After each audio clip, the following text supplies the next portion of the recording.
Today we're sitting down on the porch with Deborah, a QHS member whose life is as heartwarming as a home-cooked meal. What paths did she follow to get to where she is today? Let's take a stroll down memory lane and see what's been cooking behind the scenes. My name is Deborah, and I'm 60 years old, and I'm from central Iowa.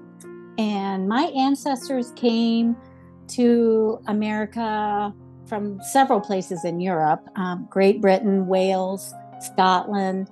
I've even got a little bit of French and Polish in me, and that's just on my mom's side. So my family were travelers.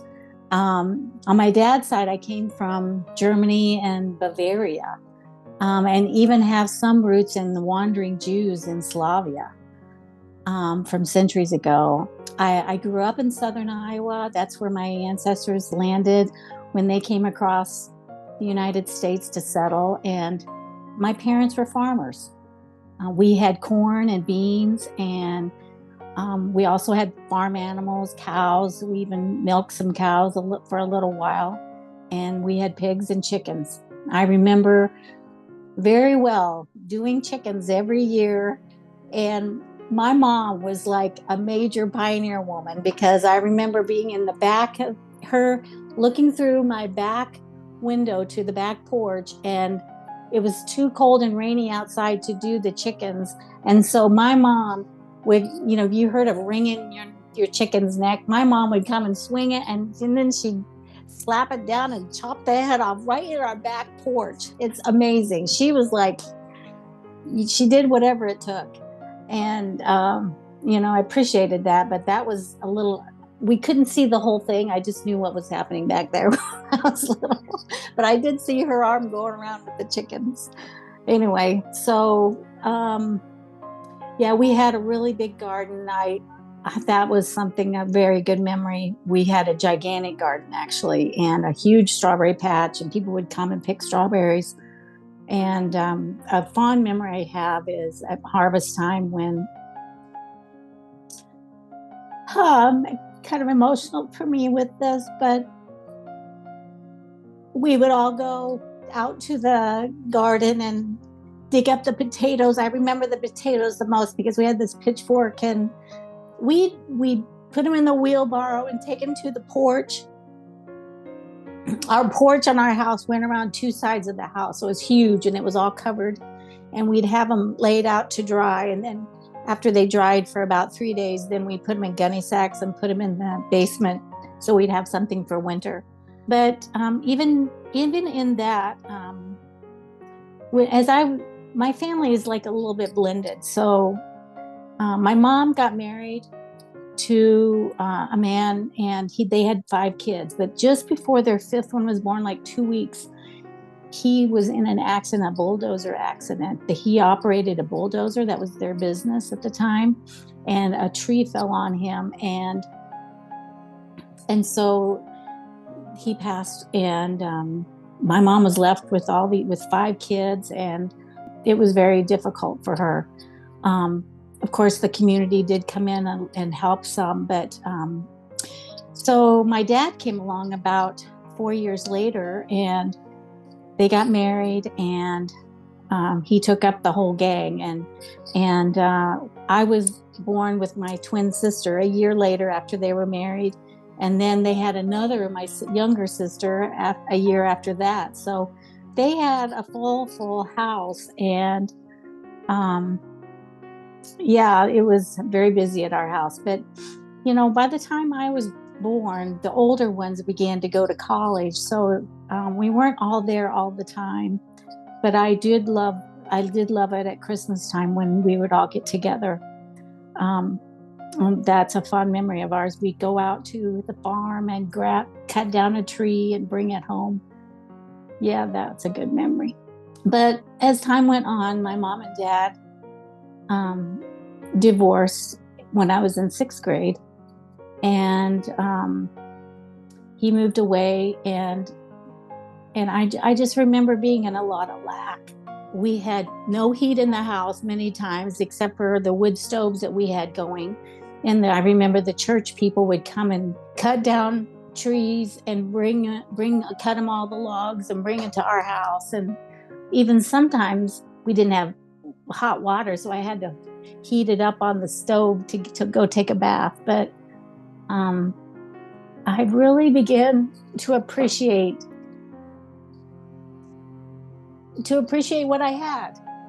And but I remember seeing my mom. She was frustrated because things were hard for her, and what she did was she got a job as a dietitian she wasn't registered or anything, but she was a cook. I mean, she's an awesome cook. And by the way, she made the best cinnamon rolls, and she sold them. People would come to our house to get my mom's cinnamon rolls. That was a good memory. My mom would work at the hospital, which was across town. We went to school in a smaller town in southern Iowa, which is about maybe 1,200 people. And there was a hospital there. So she worked in the kitchen, and after school, after sports, we would walk across town and wait for her to get off work at 8:00, and then we'd go home. And so I remember working a couple of jobs when I got into my teen years, especially in high school. I waitressed at a steakhouse, and then I worked at a dairy suite. I made lots of ice cream cones. And while we were growing up, we went to a church, Mount Air Regular Baptist Church. And there was another family there who had a guy I kind of had my eye on, and his name was Steve. And he's like 5 years older than me. And he asked me out the year before. The summer, June 13th was my first date in 1981. That's been a long time ago. And so we got married a year later, right out of high school. July 17th, we got married in 1982.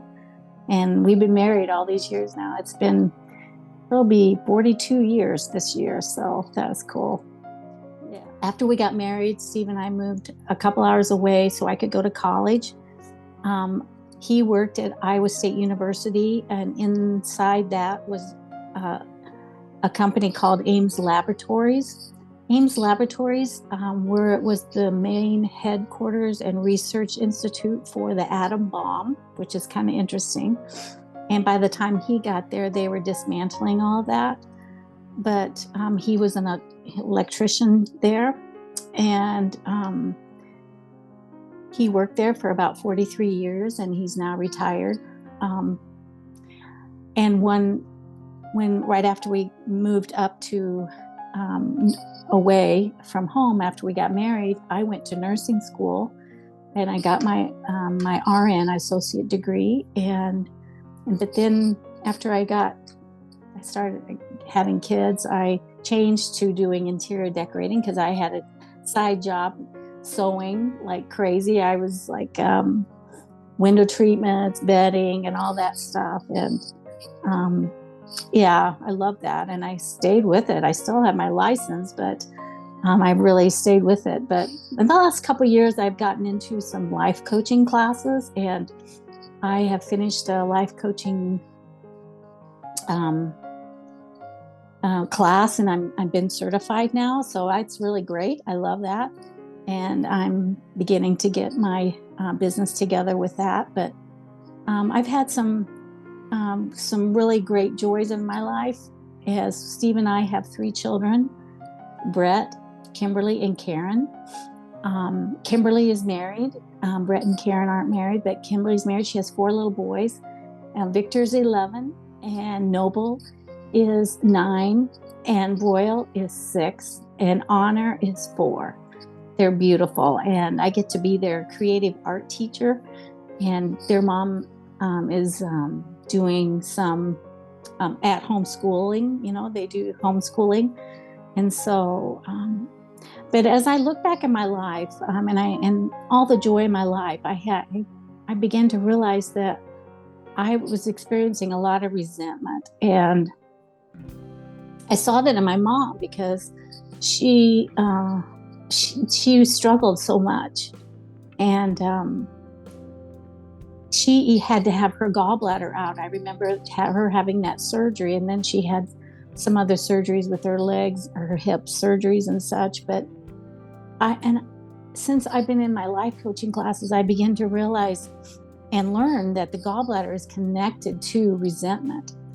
And so about 2 years ago, when I started to have these issues, I thought it was just like stomach issues. You'd have these pains that were pretty severe that would last about, at first it was maybe 30 minutes, and then it got longer and, farther apart. And I was taking omeprazole like every day, 2 or 3 times a day.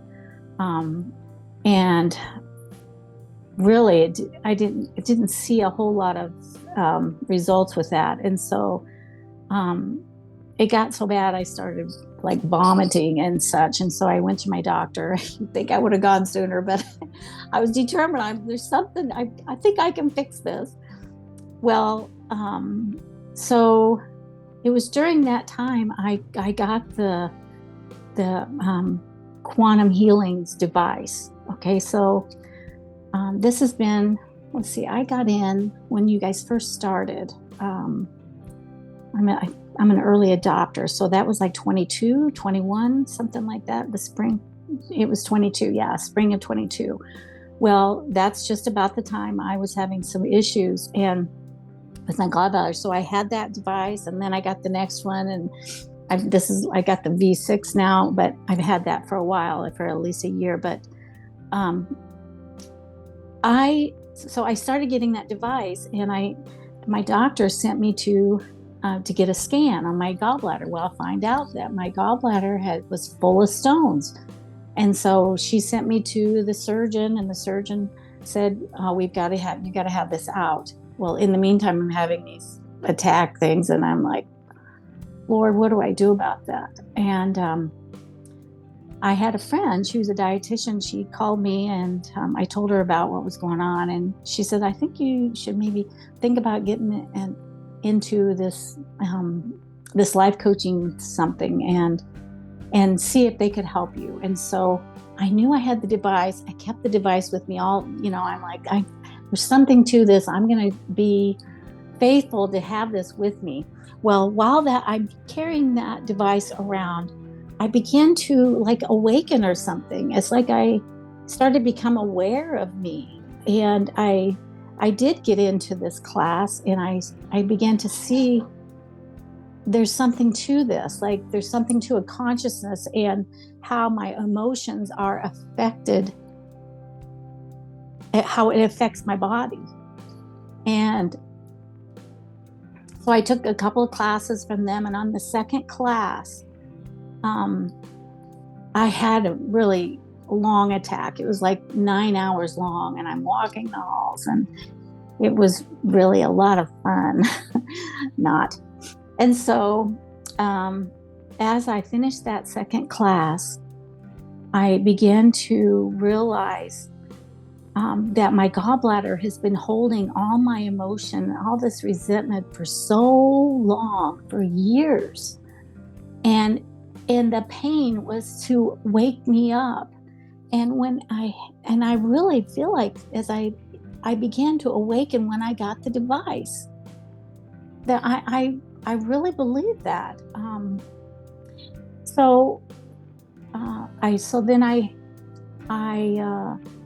As soon as I got done with that class, then I was more purposeful even about having that device with me 24/7, if at all possible.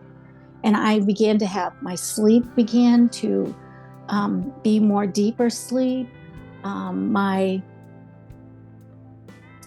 had blood pressure problems.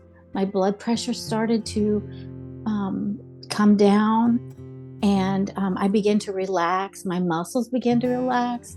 And after I had that second basics class, I began to just really see how much I really love me. And I began to tell myself, I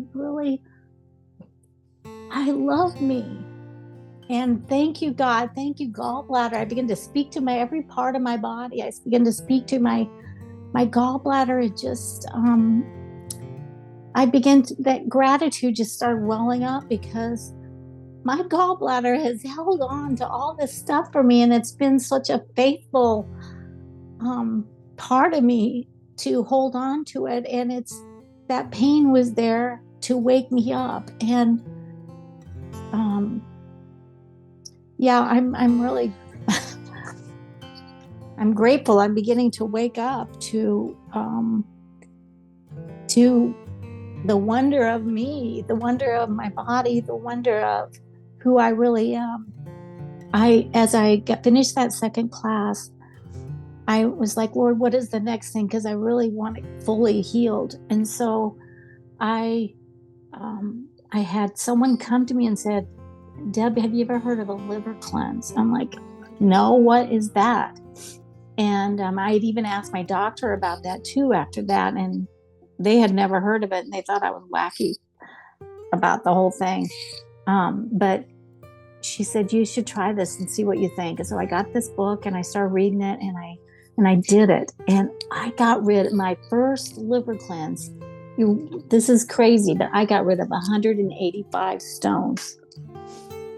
And then you do it again 6 weeks later, and I got rid of over 200, because once you do it the first time, then you wait, and then there's stones that were in your liver ducts that come down, and they come into your gallbladder too. And then I got rid of all those. It was over 200. Now, some of them were little bitty, but I counted every single one, and I kept track of it every time, and it was amazing. And I have pictures even that prove it. But and during that time, I lost over 60 pounds. That's a whole nother something. It's amazing. And I really attribute it to this twine wave really, really works. It's amazing. And I'm really, really grateful for this Dr. Alfredo and the whole quantum healing systems that's come online here and brought this to all of us. And I'm excited about what's coming. It's just amazing. I'm excited about the V9 that's coming. And when I'm grateful, there's something a lot to be said about being grateful.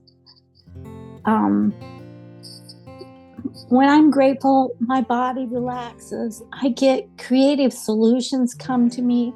My immune system has gone clear up because I'm grateful. I'm beginning to be grateful. I realize there's another level and another level and another level, but when I'm grateful, I'm here. I'm right here in present mode. I'm the past and the future are all combined as I'm like right here, right now. And I begin to feel my emotions and feel me and love me. And it's really cool. And I'm really grateful. Join us on the Prequel, where every story matters and every voice is heard. Because here at QHS, we're all about healing, learning, and growing together.